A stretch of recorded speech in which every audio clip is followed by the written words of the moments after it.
Salve, nação do sangue roxo, está no ar mais um Entrevista MVP. Então, antes de mais nada, já se inscreve no canal, clica no botão de curtir e compartilha com os amigos. E para você que gosta do nosso conteúdo e quer ajudar o nosso projeto, nós temos uma campanha no Apoia-se, onde você pode apoiar com qualquer valor acima de R$5. Te dá direito a acesso a um grupo exclusivo de apoiadores no WhatsApp, além de participar de sorteios, sugerir temas para as lives e muito mais. Seja um apoiador do Vikings Brasil, link abaixo na descrição. Ok, let's start it. So, today we have once again the presence of the great friend, Thor, the biggest JJ McCarthy fan on the planet. Yeah. Welcome back, Thor. Thanks for having me, boys. Appreciate it. Oh, it was a pleasure, man. Yeah, of course. First of all, thank you for accepting our invitation again. It's an honor to have you here with us for the second time. We recorded for the first time in May last year, and a lot has happened since then. Recently, we made direct contact with the Minnesota Vikings staff. They sent us a box with gifts as a way of thanking us for our work here in Brazil.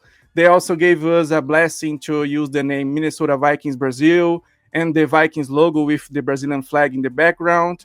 And you are a part of our history too. You will always be remembered as our first guest, the first one who gave us attention. You always respond to us in Portuguese in social media. That's really cool for us because many people don't even pay attention to us simply because we are from Brazil. In addition to give us attention, you also make the effort to respond to us in Portuguese. So I wanted to say these words because, you're awesome for us. So thank you very much for your support and for being here with us again. Thank you. I'm blown away. That's the nicest introduction I've ever gotten. So thank you. I just think it's so cool what you guys do. You see the NFL schedule, they just dropped it, and how many international games there are every year they're breaking records for, the new record for how many international games they're playing during the season.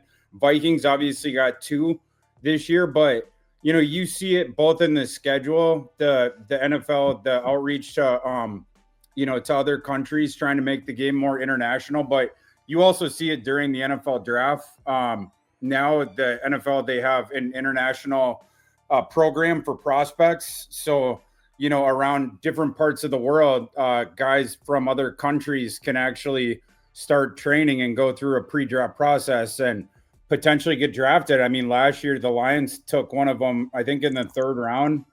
So, you can go from, another country and then become an NFL player. But I just think it's really cool what you guys do, a different part of the world and trying to bring the NFL experience there, but also very specifically the Vikings fandom. So I respect it. Anywhere the skull flag is planted around this world, I'm there. Thank you, man. Thanks, Thor, me and Gabriel have a inside joke that the guest usually, he led us to the topic that we already want to talk about. Yeah. Our first question was going to be about how the NFL is trying to expand, to more countries. Oh, yeah. With games or prospects. I think there was an Egyptian prospect that got drafted, I think, 6th round or 7th round this year. So we wanted to start by talking about the NFL expanding. You mentioned last year, of course, that you just said again, players born in other countries are being selected in the draft. Do you believe this will keep coming up? The number will just get bigger, and we see more players from different countries. I have Brian Samoa from Ghana on the roster, especially now with the flag going to the Olympics. The NFL just voted for the players to be able to play. Do you think the NFL will become even more global than already is? Yeah, I mean, they're actively trying to, and it just stands to reason. It's going to eventually, I don't know, maybe a true worldwide game, but certainly a game that has far more international import. right? I mean, right now it's certainly the biggest sport in the United States, but the NFL doesn't have as big of a footprint internationally as some of the other sports. Like, for instance, when I went to graduate school, and the year after I graduated from graduate school, I taught for a year in China, in a city called Chongqing, China.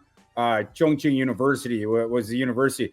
Well, anyway, so I lived right next to campus for a year, and it was stunning to me, like in rural China, how into the NBA they were. Like, like all the guys on that campus, like all the male students, like that was like the number one thing they wanted to talk to me about was like NBA questions. Like, oh, where are you from? Minnesota. Oh, are you a Timberwolves fan? And then I'd be like, well, yeah. And then they knew like all the players, and then I come to find out like a lot of them would be they had the NBA game, like the video game NBA Live or NBA 2K, whatever it was, but they would play it in their dorm rooms. One time, some of them wanted me to come and play, and so I showed them my skills because I was pretty good at the NBA game. But anyhow, whole point being that basketball, baseball, probably hockey. To an extent in Europe, it's isolated to Europe, but those other two sports, you have a real presence like all around the globe. And the NFL, it's a business. They just want to make more money. You have tapped the American market as far as it can be tapped. You can't get any more popular here. It's the biggest show in town. Where can you expand your business? It's international. The NFL at some point soon will have teams in at least London. You start there, but they're going to have international teams for sure. And at the point when we can, the airplanes go faster, you have quicker trips, makes it more viable. They can expand as far as the market for that country. If they're interested in the sport, well, you got to expand it first. You have to get out there. So that's what they're doing now. And every year it's just a little bit bigger, a little bit bigger, a little bit bigger. And at a certain tipping point, you're going to have an expansion team in London. Like Henrique said, this week was confirmed that NFL players will be able to participate in the flag at the 28 Olympics. Yeah. What do you think about that? Do you believe in a new version of Dream Team? And which players do you think should go to the Olympics? Well, I don't know. It's kind of funny, right? Like... The America's just going to smash everyone in that. Like, yeah. I mean, even if it was like, honestly, what America should do, they should make it a college team. Have it be essentially a postseason award for college football.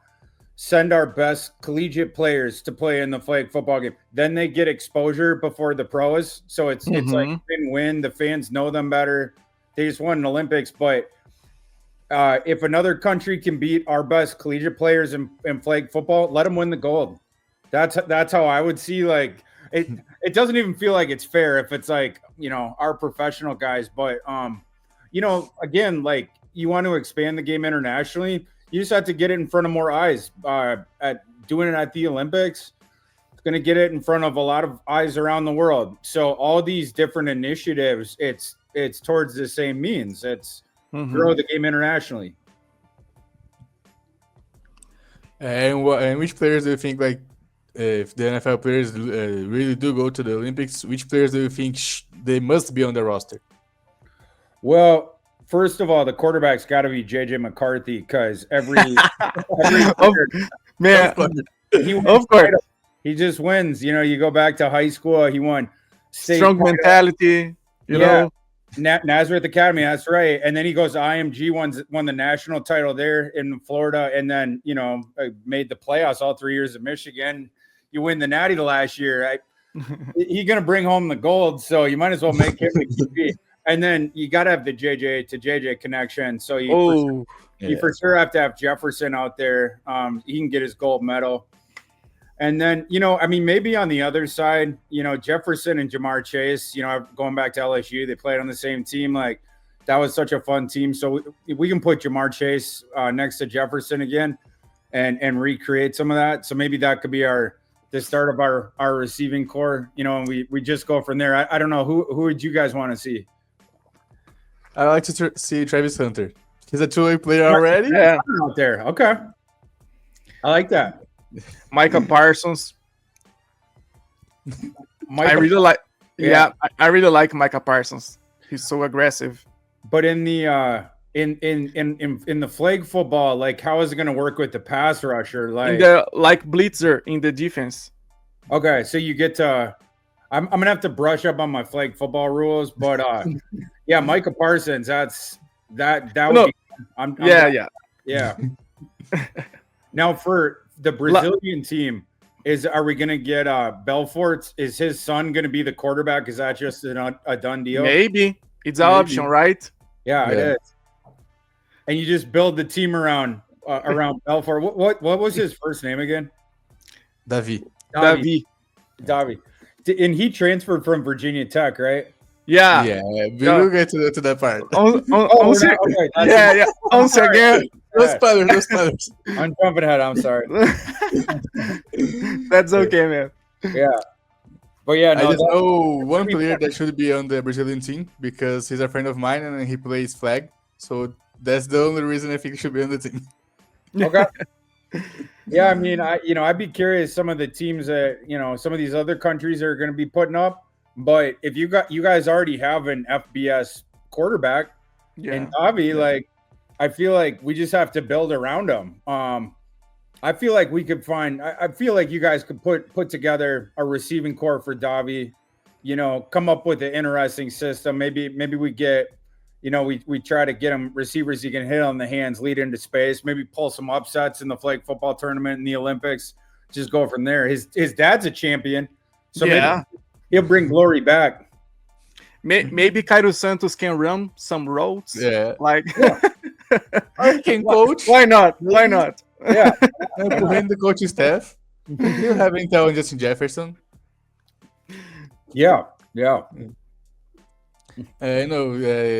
Thor, just like Gabriel said on the intro, you are the biggest McCarthy fan that we know, probably the biggest fan of his in the world. I think maybe just a little behind him, McCarthy's mother, because no one tops the mother. So, of course, JJ McCarthy, we know that you listen to us all the time. He always sends us a message. So congrats on the new baby on the way, PJ McCarthy. Yeah, congrats, man. But I want to ask you, how did you dealt last season with and this, of course, this semester, with all the distrust and low optimism about JJ just because of his knee injury? No one saw him, of course, since the Raiders game preseason. He didn't practice at all. Of course, Sandano had like a career season. The Vikings won 13 games.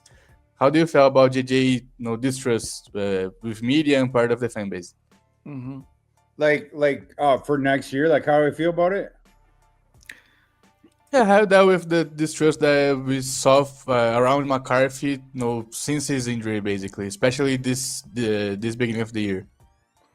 Yeah, well, I mean, it sounds like he handled the rehab well, from all indications with that, and obviously now he's gotten through that and ready for training camp, and team's obviously comfortable with it. Team had all kinds of opportunities to sign a veteran for under market value, for like a year, where if they were skidded, like if the team wasn't comfortable with any aspect of that, whether it was signing Sam Darnold to a shorter term deal, he ended up signing for way cheaper than people thought, or Aaron Rodgers, he would have taken a 1 year $5 million deal, I think, to come here. So so as long as he was put in as QB1, and the Vikings, they're comfortable with JJ and where the knee is at, and I think JJ is going to be really good right from the get. You guys know that. Like, I'm super high on him. The knee, they could have done there was another option with the surgery where they could have gone. It was a shorter recovery timeline, like short term, but you had a higher risk for long-term degenerative knee issue with that. So like doing the thing where you were out for a year, that it sucked because it took away his rookie year, but it makes the knee healthier long term where it's not an issue. So the team that is around him, the roster is just really good. You know, everything they did to improve it this offseason, the interior offensive line, the improvement in that is crazy from one year to the next. The replacing all three starters there. And then, you know, adding Jordan Mason in the running back room. I think that's going to make Jones better because he's not going to wear down late in the year. And then Mason can do a lot of the grinding kind of stuff. And then you can let Aaron Jones do Aaron Jones things. And then all the improvements you made on defense. So they've set him up really well. And I think people are going to be shocked how good he is right out of the box. You know, his first exposure to NFL play. I'm expecting top half of the league quarterback play out of him in year one. Yeah. Would you think a fair stat line would be for him in his first year as a starter? There's a lot of contextual things in that make it that difficult to say.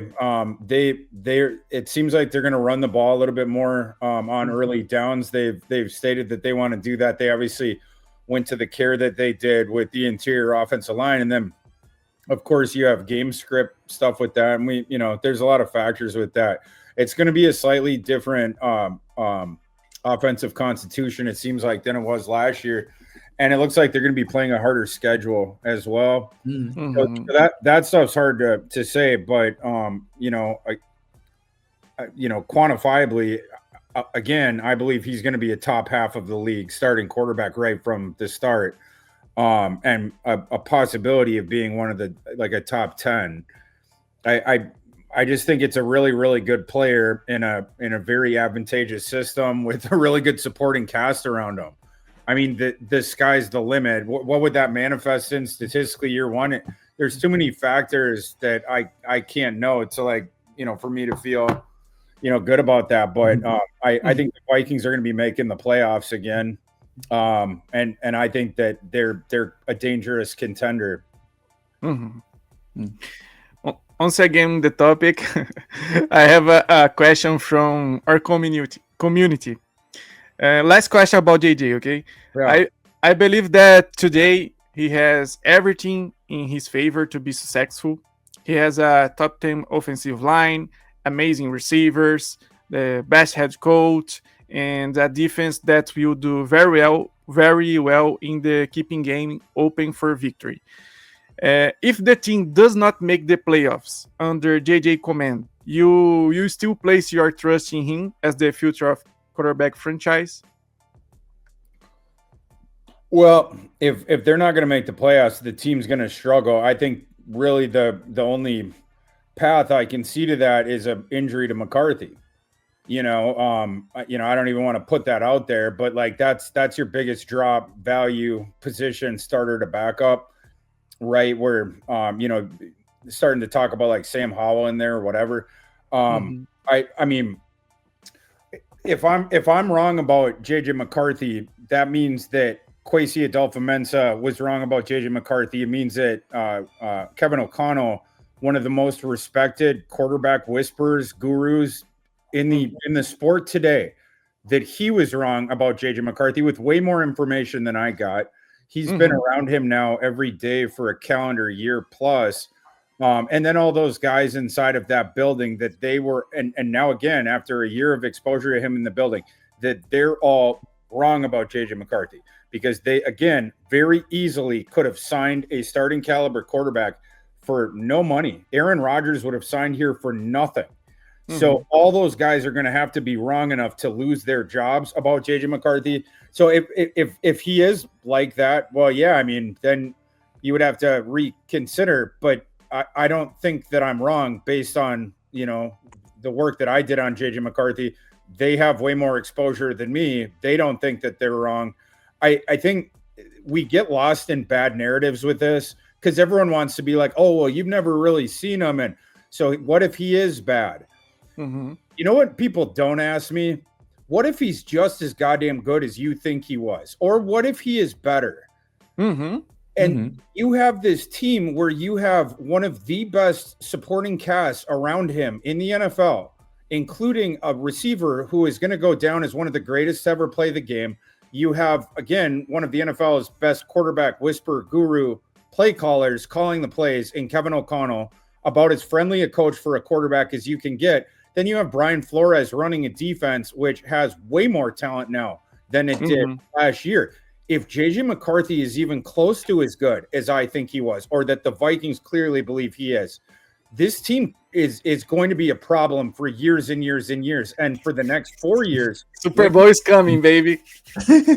Next 4 years, when McCarthy's cheap, every single year in the offseason, you will be able to go out and do what you did last year because of how much this offseason, signing the guys that you did, because of how much money that you're going to have available to you. It's going to start to get scary for people really quick. Nobody wants to consider if I'm right about McCarthy, or if the Vikings or Kevin O'Connell is right about McCarthy. What if we are?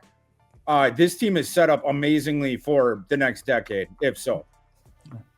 I said that this offense was good with Josh Dobbs for 2 games. It was good with Nick Mullins for like 4 games. He was teaching him the playbook. People think this offense will be good with the quarterback that Kevin O'Connell had. Yeah. This is the guy he chose. This is the guy he chose. Like, I don't honestly, and again, everyone knows me as the McCarthy guy, so they'll say I'm biased. I don't see how he fails. I don't see how he fails, barring health. Right? Like that's just, it's like, why was I early on JJ McCarthy? Because I watched him live in 2013. And you know what nobody talks about with that 2013 Michigan team? Everyone brings up, they were cheating. I don't know if you guys remember that. Connor Stallions. Do you remember that? Mm-hmm. Yeah. I see the show in the Netflix. Yeah, you seen the Netflix? It's actually good. The Stallions show, it's good. But, everyone brings that up and they'll be like, JJ just knew, the defense, they were cheating. Well, what nobody talks about is the NCAA, they cracked down on them in, I think it was middle of October that year. Stallions got fired. He was banished from the building. And then they suspend Jim Harbaugh for a second time that season. And the eyes of the nation were on Michigan.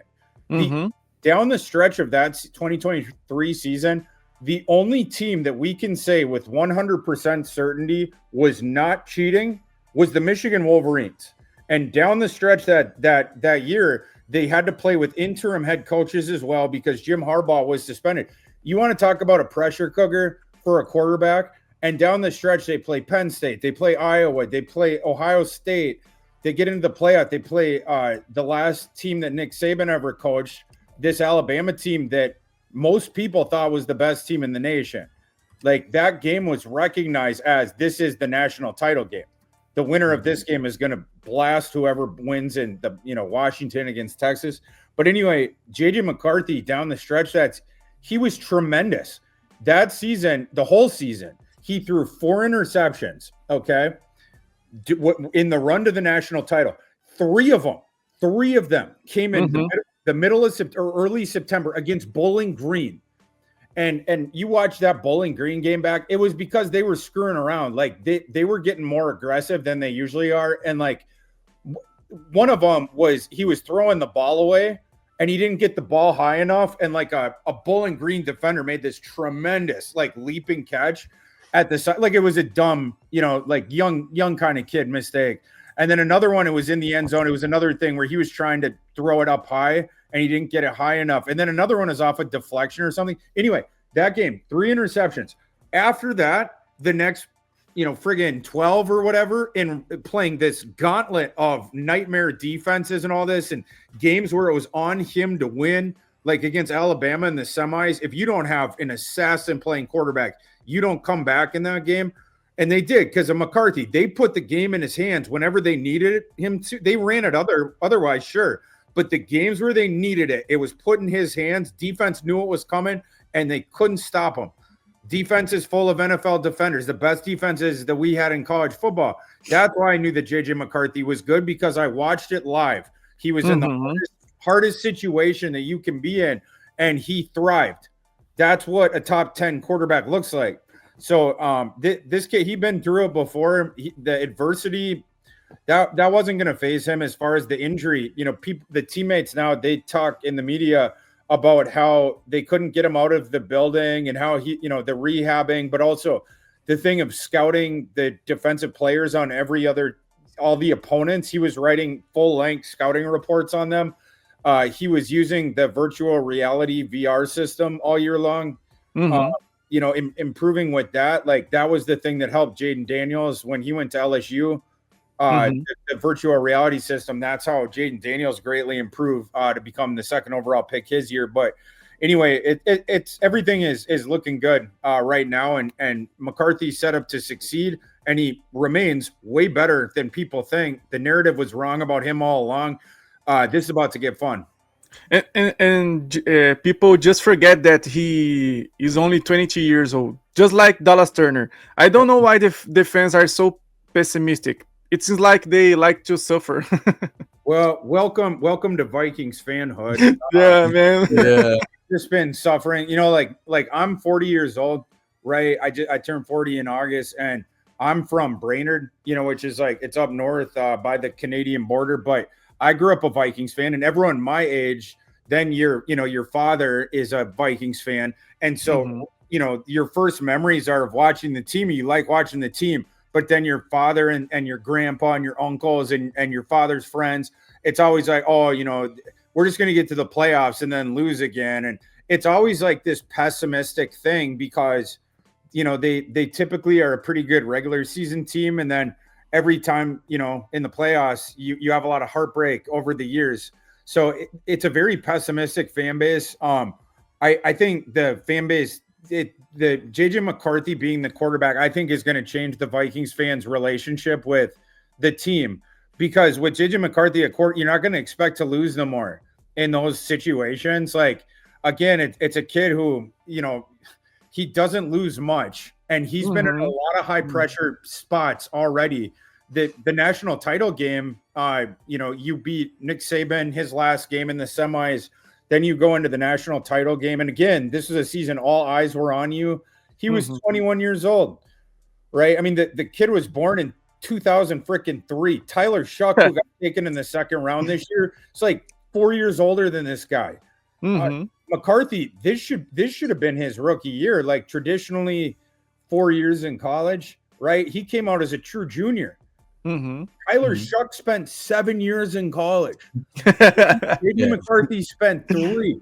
Yeah. He didn't miss the playoffs one time, and he came out with a natty his last year. So, I think this is going to get really fun in the NFL. When he was at Michigan, JJ, it was a very, you had that sort of run first, kind of hammer offense. They wanted to help the defense, where they would control the ball more. So that, that's just the philosophy that Harbaugh plays with. But you in the NFL, JJ is going to get to air it out more, and he has some of the NFL's best pass catchers to work with. He didn't have great pass catchers at Michigan. Outside Colson Loveland's a good player. Colson Loveland went 10th. His sophomore year, JJ worked with him, but the other receiver, Roman Wilson, he was 3rd round pick. Cornelius Johnson, 7th round pick. Like that, those were the pass catchers on that natty team. Now JJ is going to be working with the best. Yeah. You mentioned Tyler Shaw. This was a tough draft for me because it officially became a turning point of, if the prospect is my age, he's old. He's an old prospect. I remember that. It was hard for me, Thor. I remember that. It seems like yesterday. And now if someone's my age and in the NFL, it's like you're constantly... It's Aaron Rodgers. Aaron Rodgers. That's exactly. He's like one guy carrying the torch for my age group. So he's just going to play here, but hopefully he keep it going somewhere. Yeah. I hope so. Going just off the script a little bit, we just talked about the pessimistic life about Vikings fans. We just made a post, I think, yesterday about the Wolves. They celebrated 20 years since buying the Vikings. And we put like, the Vikings won the NFC North 5 times. They reached 2 NFC Championship games. And people in the comments are like, that's just not enough. They need to be better. Like, they had Green Bay with the Rodgers, the entire Rodgers tenure, the end of the Favre tenure. Some really good Chicago Bears teams. Some really tough NFC teams. The Eagles since the last 8 years, the Niners in the beginning of the last decade, Seahawks. and they still managed to get to 2 championship games and win the NFC North 5 times. It's not an easy thing to do. And I really hope JJ McCarthy is the prophecy kid, the Anakin Skywalker or Naruto for the Vikings. Because I really think that the Super Bowl needs the Vikings. It's not like we need the Super Bowl. The Super Bowl needs the Vikings. Yeah, man. They need us to win one. Yeah, I mean, JJ doesn't know how to lose them. So JJ, he will be the curse breaker, I believe. I believe he will bring a Super Bowl here. Please, JJ. Yeah, like, and speaking to the rest of it, like, you have all the regular season success. It is a team that is drafted well and been run pretty well now for decades. But it's like, why can't you get over the top? Well, recently, in my opinion, the issue with that has been roster construction. And it's a thing where you had to go the other way. But, before they were allotting a lot of money to the quarterback position with non-elite quarterbacks. Right. Mm-hmm. And we know you can't win the Super Bowl doing that. You can be a playoff team, right? But that's the trade-off. You're always going to be that team where it's like you're eliminated in the first round. I mean, it's a Kirk Cousins cliche for a reason, because if you have to pay that guy, Kirk Cousins on a rookie contract, you can win a Super Bowl with that. You can't win a Super Bowl paying Kirk Cousins what you actually have to pay Kirk Cousins. So mm-hmm. The Vikings, they did it that way for years. And because they're still pretty decent at drafting and these things, like they had pretty solid coaching staffs, like you're still going to be making the playoffs. But to win the Super Bowl, you have to we know the path to win the Super Bowl. There's only 2 of them. One is to have a quarterback on a rookie contract, your starting quarterback, and then you construct a super roster around him. The other one is to have the quarterback that you can pay. It's one of the top 5 quarterbacks in the league. But still, you're not signing that guy or trading for that guy. You're going to have to draft him. So the path to winning the Super Bowl is hitting a home run on a quarterback in the draft. Until you do that, in my opinion, you should just do it every freaking year until you hit. You don't have a shot to win you want to go out and you want to pay like, be it Darnold, people are like, oh, bring back Sam. It's the way to guarantee you're never going to win a Super Bowl. Or bring back Kirk. You guarantee yourself you never win a Super Bowl. You want to win a Super Bowl, you have to hit on a rookie quarterback. So keep doing it until you do. Luckily for the Vikings, that's going to be a one and done. They already did. So now it's just sit back and enjoy it. McCarthy will win both ways. He will win in a rookie deal, and he will win as a top 5 quarterback deal because he will be the best quarterback. That's the dream. I mean, out of the same draft slot, Pat Mahomes went 10th, right? That was the path there. He sat his first year, and then after that, obviously took over for Alex Smith.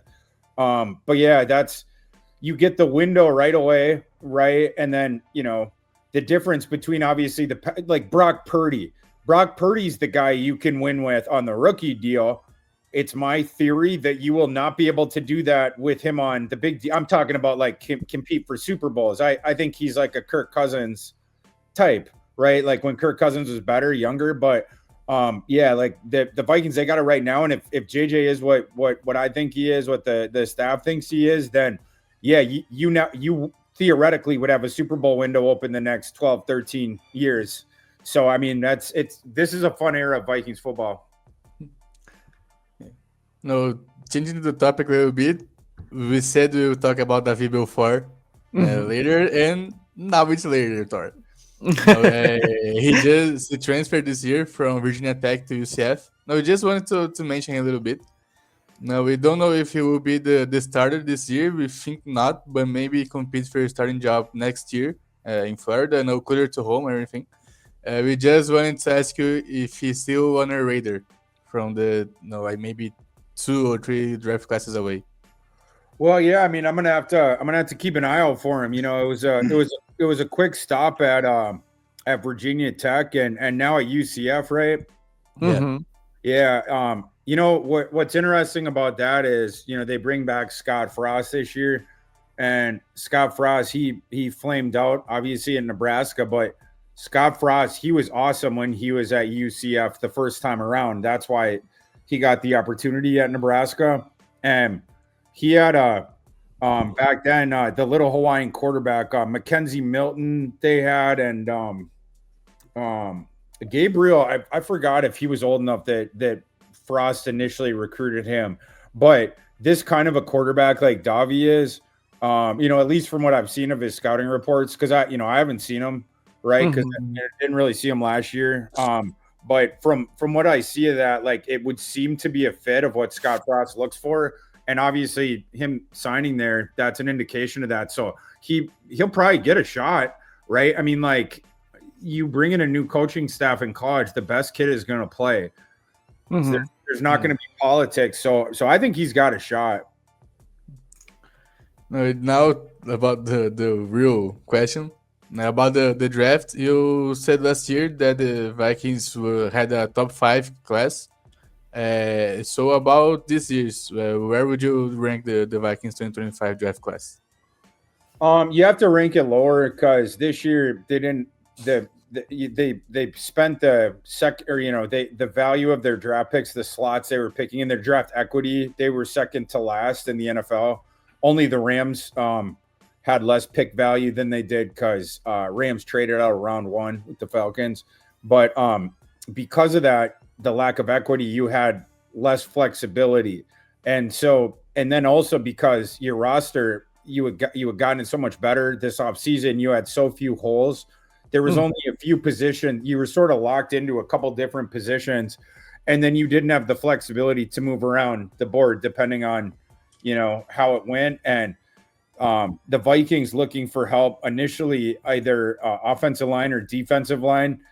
There was a big run on those positions early, and the last, sort of surefire step in immediately day one, you feel good about him, starter on the offensive line that was left. It was Donovan Jackson in round 1. And, you might have preferred, if you had an opportunity to trade down, or if Gray Zabel had fallen there, I don't know on their board. I didn't hear if they had Zabel, but like you didn't have some of those options. If you trade down at that point, you might have to go away from the left guard position, or you're certainly going to take a guy, maybe it's maybe, Ursary was a guy that Texans took in round 2 that came from the Gophers. He Minnesota over here, played right tackle in college, and he could play guard at the next level, but then you're moving him sight unseen. And the Vikings, they clearly think they're going to be contenders next year. That Donovan Jackson's going to be a good starter right away at left guard. He was a really good starter at guard, highest level of college football for multiple years, and he was a 4 or 5 star recruit. He was a top 100, overall recruit. So that we know that kid's going to be good. He's got all the measurables.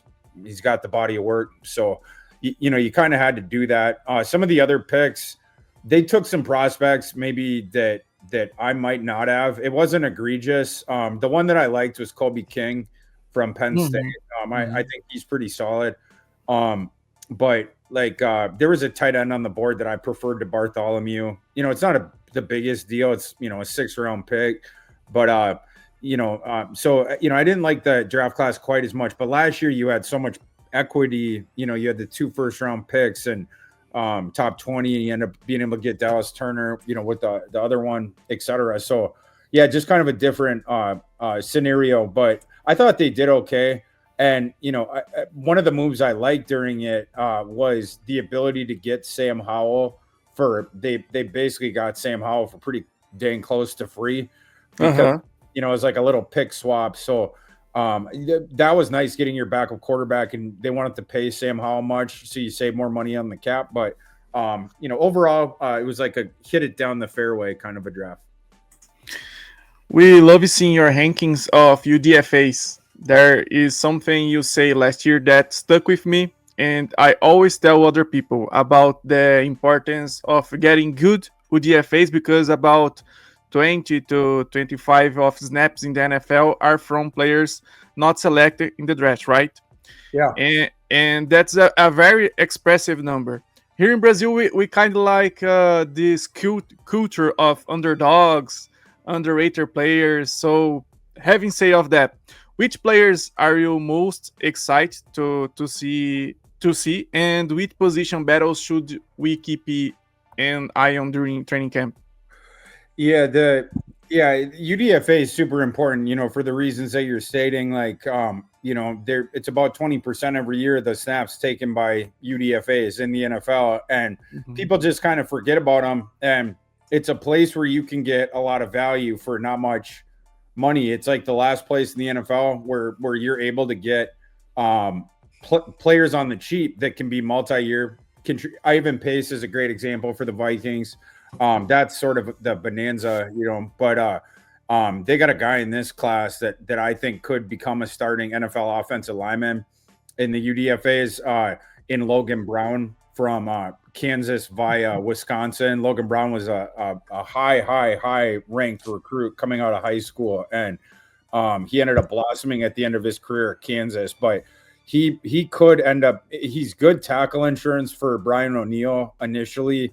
There's also a shot that he gets converted to guard, and he could end up playing there. I think initially you get good depth from him, but he should have been drafted on physical ability, absolutely, in his last year. But he got into a fight when he was at Wisconsin. They kicked him out. That's why he ended up at Kansas. That hurt his draft stock, obviously, but that's a guy that should have been drafted. So yeah, he's going to help out the Vikings offensive line depth that wasn't very good. Sorry. Last question that we have for you about your expectations for this season. Do you think the Vikings can get to the playoffs? They can win the division. They can maybe even make a run in the playoffs. Yeah, I think they will win the division. I think the Lions are going to fall off. The Lions have 2 new coordinators. They lost guys in free agency, and then you're playing a really, really difficult schedule for Detroit. Like, the margin for error there, it's very, very thin. And with the new coaches, I just expect them to take a step back. I'm not as high on Chicago as some other people. The Packers, they're okay, but I think the Vikings are going to win the division, and I think they're going to be a problem in the playoffs too. For reasons already stated. I mean, they have a lot of firepower on offense, and you have a lot of firepower, and now you have one of the NFL's best offensive lines. And then the defense, you have the best defensive coordinator in football. Nobody disputes that. Brian Flores, he's the mad scientist, and he has a lot more talent to work with now. The defensive front last year, he was working around it because they didn't have any talent on the defensive front. Now you signed 2 studs to add to that. Yeah, I mean, the stuff they did in the secondary.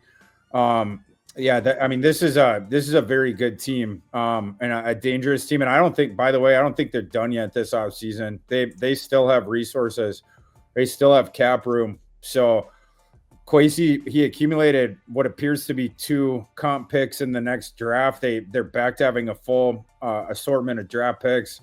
There's still some free agents out there that would help. The cornerback from the Chargers, we'll see about him. But the Vikings seem to be saving cap room for someone. I don't think they're done, and they already have a dang good roster. So.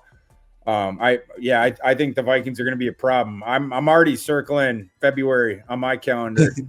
I'd never been to Santa Clara before, but all I know is the last time that JJ McCarthy played a football game in the state of California, he ended Nick Saban's career and put a dagger into the hearts of the Alabama Crimson Tide. And they won in the semis in the Rose Bowl in Pasadena. Santa Clara, I think he'll be just fine there. So anyway, I'm making my trip, my plans early. I know that I said it was the last question, but it just inspired me to ask you another one. I recently did an article about the best available free agents, and I also saw some rumors about the Vikings wanting to maybe trade for a corner. So I would like you to rank the cornerbacks that I would say. From the player who you most want the Vikings to acquire to the list, or maybe the one most likely to be signed or not. So it will be Jalen Ramsey from the Dolphins, Asante Samuel is a free agent, Russell Douglas, a free agent, and Sauce Gardner from the Jets. Yeah, well, I mean, number one, if you know, I mean, it's harder because you're gonna have to trade probably a player along with a draft, but like Sauce Gardner obviously would be one. If they would listen to offers for Sauce Gardner, I think he'd be a great fit, and it's a position you could improve. You know, the rumor from over the summer, or not summer, the rumor from in the spring, it was Jordan Addison being used in the trade for that. I doubt that happens. They don't have the receivers now at this point. You know, if you traded him, you don't have another guy that can start there. And if you want to go to more 3 wide receiver sets, especially, you wouldn't be able to do any of that stuff. So you know, probably end up including your first round pick next year. I don't know about that, but obviously, you know, if it's like a dream scenario, I'd say him. Asante Samuel, he's the one that I want. You can make the money work on that. It's not going to cost you a draft pick. You have the space for him. That, to me, that one makes a lot of sense. Jalen Ramsey, that one would make some sense too. And you can move him around. I think Flores would have a lot of fun with that. I know they want to use Theo Jackson more this year. You know, so, you know, that it would be interesting to kind of work through that. But I'd say those would probably be my top 3. Finally, I have 2 little challenge for you. Okay, are you up for it? Say again? I have 2 little challenge for you. Okay, I will be quick. I promise. Okay. Could you rank your top 5 Brazilian UFC fighters? Oh gosh, I'd have to pull it up. Spider Silva, or maybe top 3. Spider Silva is definitely, he's won. I would say, you know, I just saw Aldo, because Aldo, he just had his final fight, right? That was kind of sad because, like, back in the day, he was so good. Prime Aldo, I would have to put way up there. That was a scary guy. I liked Ronaldo Sosa. I liked watching him. Belfort, obviously. And then the axe murderer. What was his name? The old time guy. I'm blanking on his name. He fought. He's like a UFC like legend guy. Minotauro or Lyoto Machida. I like. Oh, Minotaur. Yeah, the Minotaur guy. That's the axe murderer, right?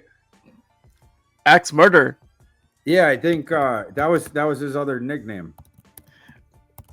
Será que Vanderlei Silva? Vanderlei Silva. I'm sorry. Yeah, okay. Yeah, love.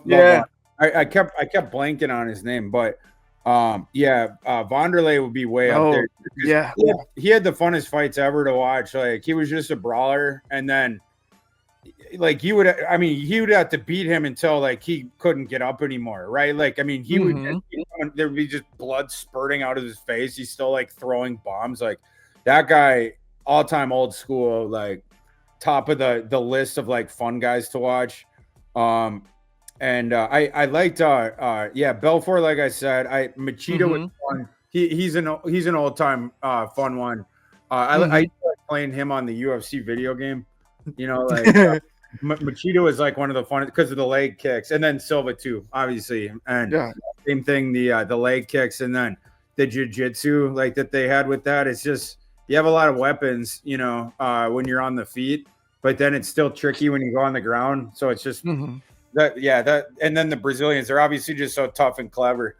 So like it's some of the best fighters you see. Yeah. Charles do Bronx, Alex Poitin. We have a lot of good fighters. And I didn't even mention Cyborg Santos. She was all time, like, you know, just some great fighters. Glover Teixeira was great to watch.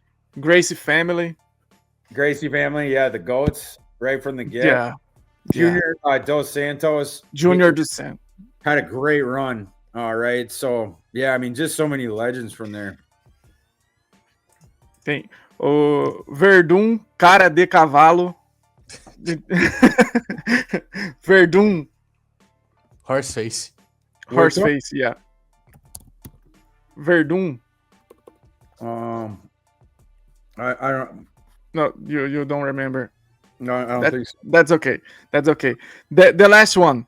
We have a habit of imitating the sounds of Galahorn here in Brazil at the end of the episodes. Could you imitate with us? Okay, yeah. What do we? How do we do? I will start. Okay. Okay. That's it, guys. Barulho.